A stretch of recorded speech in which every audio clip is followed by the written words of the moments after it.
Hello, Diane, and welcome. This is Katarina with Hey Honey, and I'm so happy to have you here.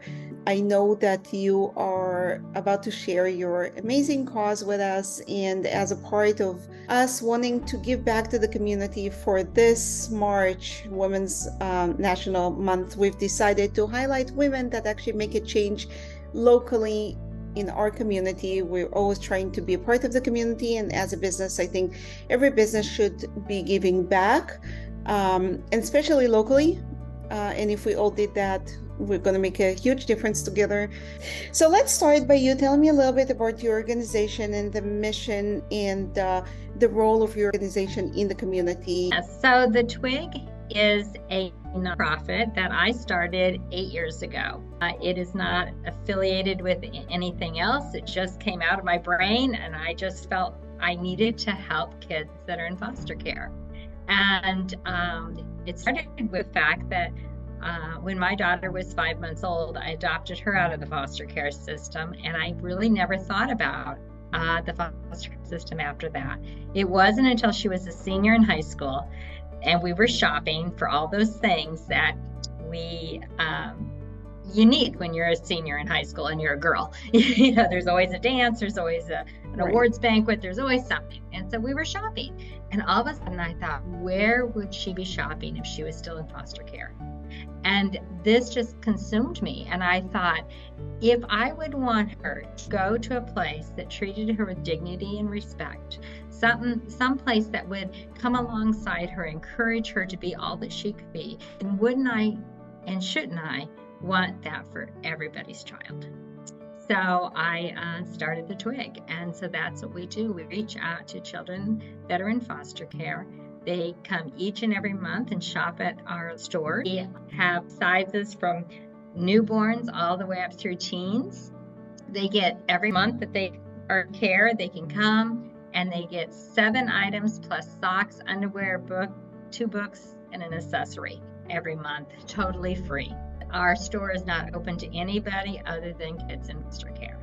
Is it by appointment, or is it open for them to both in? We have so we're open the first 3. They come, and we never know how many is going to show up, and it's really an exciting time. We've had siblings that are in different homes and they didn't know they were going to be there, and they see each other for the first time maybe in months, and it makes you cry to see as they embrace each other.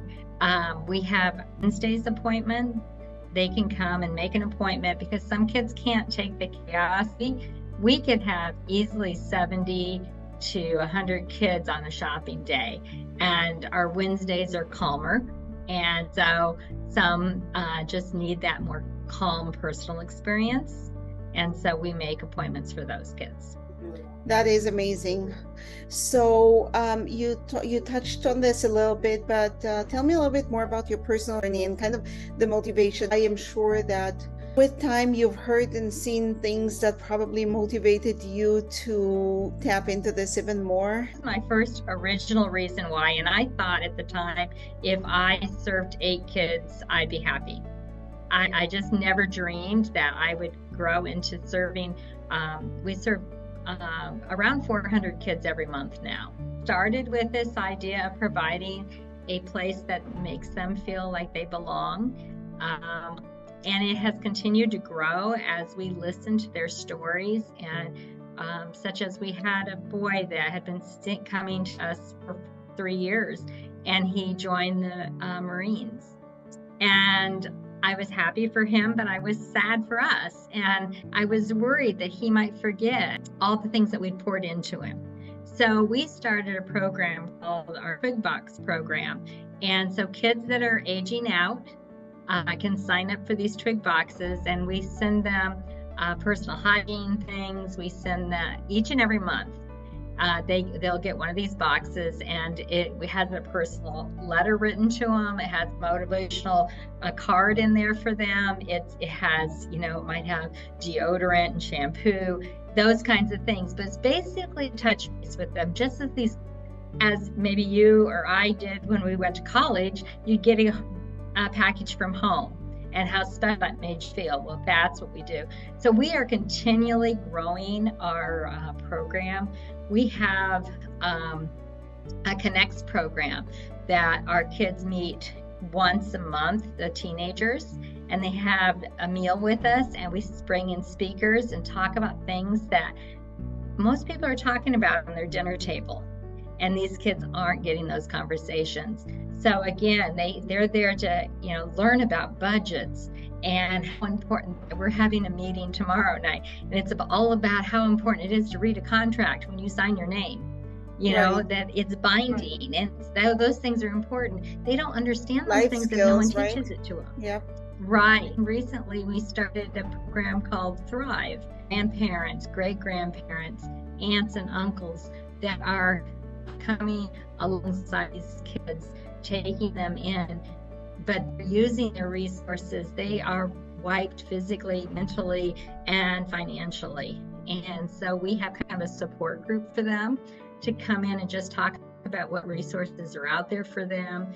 We let them shop. So first of all, I want to say that sign me up right now. We are happy to give skincare, which I'm sure that especially teenagers need, and and would love to have. So I'm happy to be a part of that. Thank and you. Right now I'm telling you that we will be.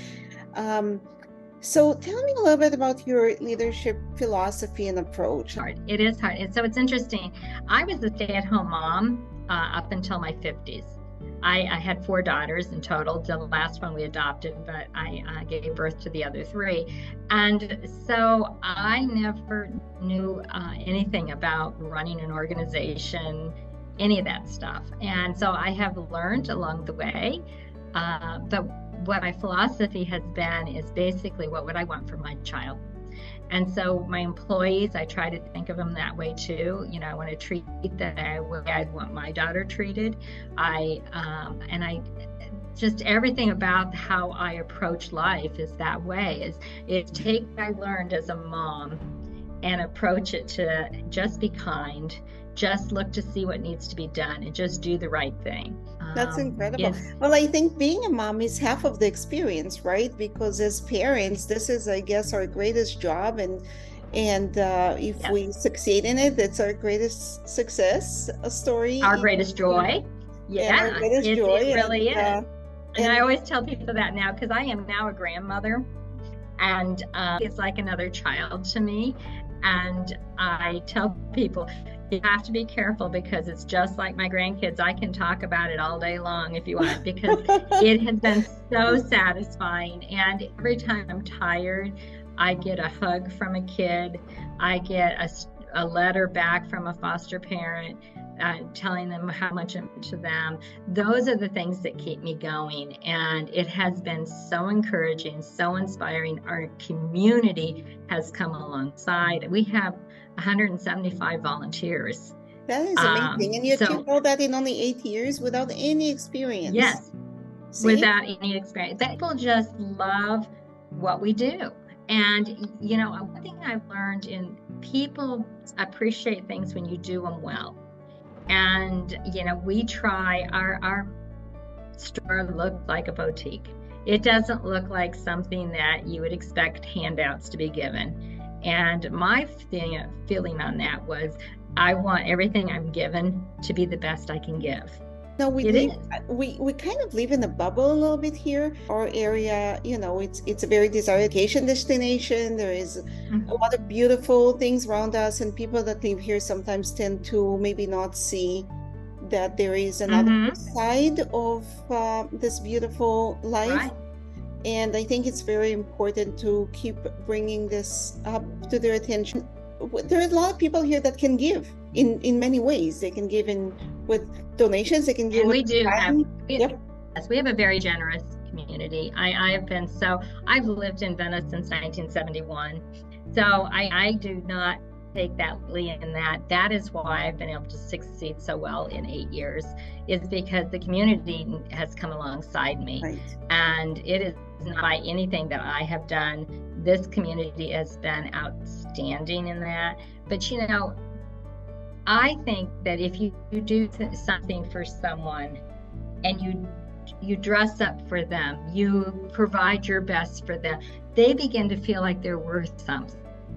And that's what we want these kids to feel, that they're worth more than just a handout. What happens to a lot of these kids, and this is the statistics that no one likes to talk about. First of all, there are over 2,000 children in foster care in the Sarasota How many? area. Did you say 2,000? 2,000, yes, approximately 2,000. Bad things happen in beautiful areas. It just happens everywhere. Yes. We're no different. We just, and so those things happen, and we have to address it. We can't just hide our head, because what happens to these kids is that the largest majority of them do not graduate from high school. I just had a girl, she celebrated, she was the first one in her family to graduate from high school. That was a huge celebration for us to have for her, because, it doesn't happen to these kids. When you're taken from home to home to home and school to school to school, and you may have started your early years in living in a car, you have a hard time catching up. And what happens also to these kids when they get out of the foster care system, they often end up homeless because they don't have a support system around them. They also are huge number of them end up in sex trafficking. So, when you talk about Women's Month, these are our women that we're raising.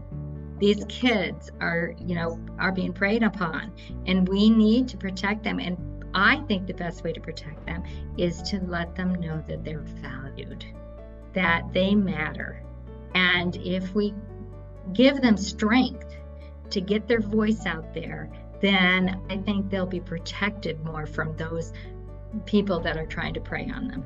And they know that they have somewhere to go and talk, and that's very important. That's amazing. Can you share some of your achievements with this organization, with Twig, one or two or three achievements that made it all worth it? I can tell you a few stories. One, I got a call from a caseworker.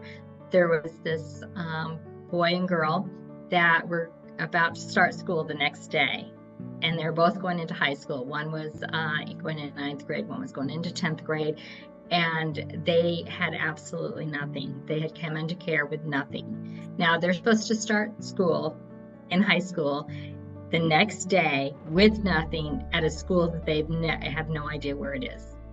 And so we got them dressed, and and we built relationships with them over the high school years. And they would come in and they would tattle on each other and come to me and say, you need to talk to him. He's messing up, and he's going to get kicked off the football team. And I'd talk to him, and then he'd come to me 1 month and say, you need to talk to her. She's hanging with the wrong crowd. And so, but we walked through that with them, and they confide in us. And so to me, that's a success. Another success I had is I had a little girl. She came in, and I think she was 4 at the time. And she came in with her great grandparents, and she had been to the Twig before, but she had never met me. She come in and she was shaking, and she walks in and she says, I'm here. And I said, yes, you are. And she came and she gave me this huge hug. And I realized it wasn't me that made her feel so special. It was the place. To me, that was success. It needs to be bigger than me. It needs to be attitude that is spread out amongst these kids that will go when I'm dead and gone.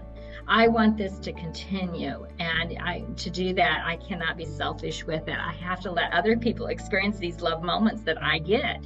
And it's just wonderful when you can. I had another boy, he was a teen, on a pair of Nike shoes, and he hugged those shoes. This guy was like 6 foot tall, mean tall, everything. He's leaping through the store for hugging these shoes. There's just moments like that over and over again that give you energy to keep going and to know that you're making a difference. If That's you just absolutely gave a beautiful. smile out today. Absolutely So, beautiful.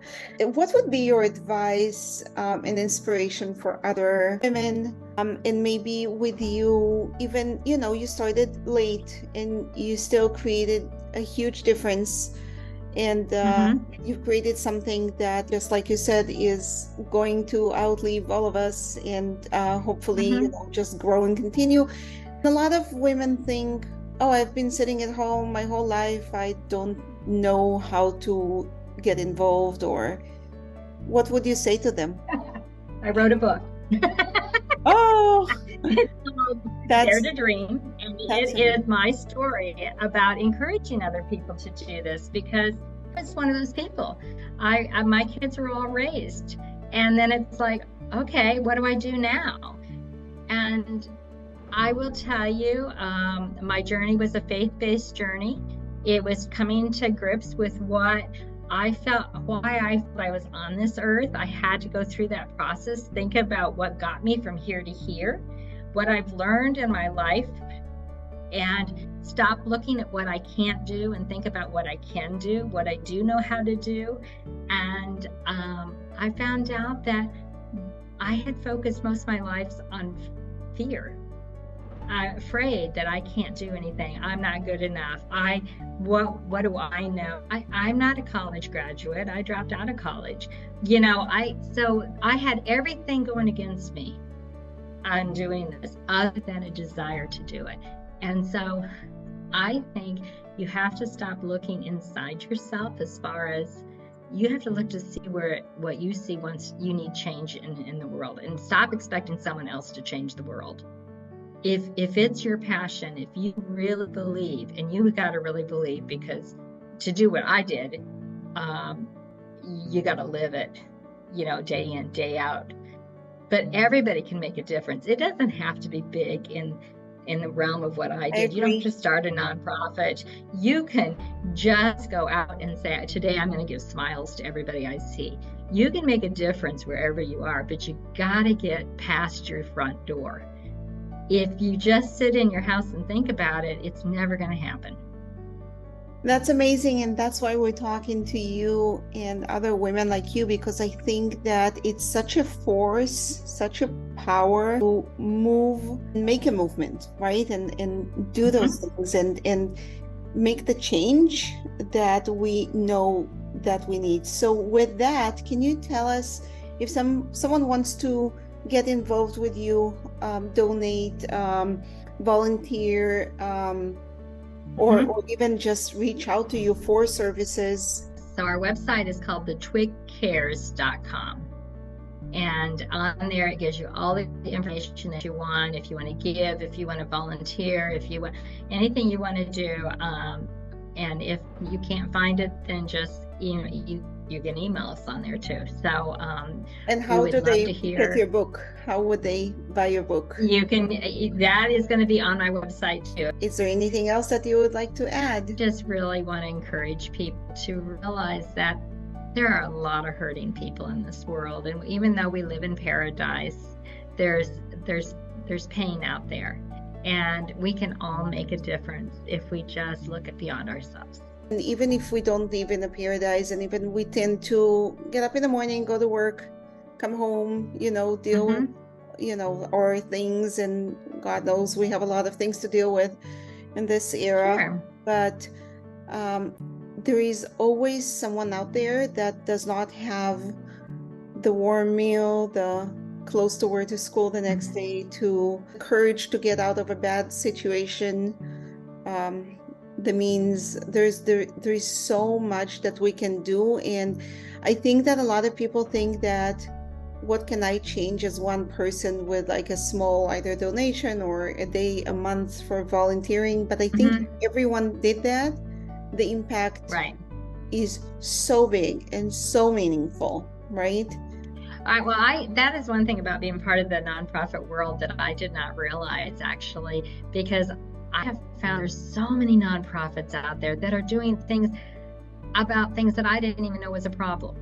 And Right. it's like, wow, it is so amazing. If you took all of the nonprofits in the country and got rid of them all, we'd be in big trouble as a country, because this there are holes that are being plugged all across our country by nonprofits that are just stepping up, individuals here and there that are helping the homeless or helping people that are in trafficking, or just all kinds of things, or taking meals to elderly, or all kinds of different things. And so it's wonderful. We live in a wonderful world, and we just have to turn our focus on that. And it's fulfilling, right? Like you take out the time from your busy schedule and you do something small, and it is it's going to be fulfilling. It's going to feel good. It's going to feel good to be a part of the solution. Yes, it really is. And you want to get at the end of your life, and I had that conversation myself. It's like, do I want to get to the end of my life and have nothing to say other than I shopped a lot at TJ Maxx? I mean, it's like, well, it's a nice TJ Maxx right by your house.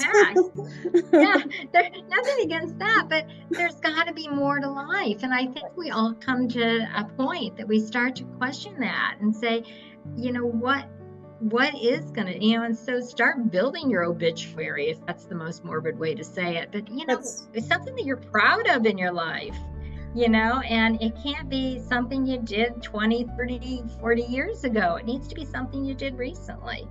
And I'm going to steal that sentence from you. This is amazing. This is amazing. And thank you so much for being here. We will have all the information how to reach out to you. And it was really my pleasure talking to you.